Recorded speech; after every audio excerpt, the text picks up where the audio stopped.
ጀናዛ ከሚያጥቡ ሰዎች ታሪክ ሲናገር ምን ይላል? አንድ ጀናዛ መጣ። ልክ ላጥበው ስል በአንድ ጊዜ ከእምብርቱ እስከ ፊቱ ያለው አካል ጥቁር አለብኝ።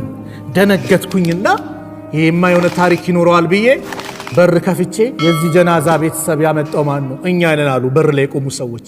ማን ነው ሰው? እስቲ ማንነቱን ንገሩኝ ሲሉ የጀርባው ታሪክ ምን ይመስላል ንገሩኝ ሲል ይህ ሰውማ አንድ ቀንም ለአላህ ሱጁድ ያደረገ ሰው አይደለም፣ አንድ ቀንም ሰግዶ አያውቅም። ሱብሃንአላህ፣ ከባድ ነው። ስለዚህ አንድ ያለን ሀብታችን ነው።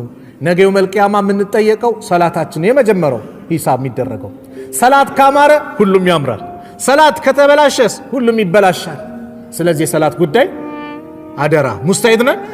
በሄድንበት ቦታ ላይ ሰላታችን ብንጠብቅ ኢንሻአላህ ርዝቅ ያሰፋል፣ ርዝቅ ይሰፋል፣ ደስታ ይመጣል።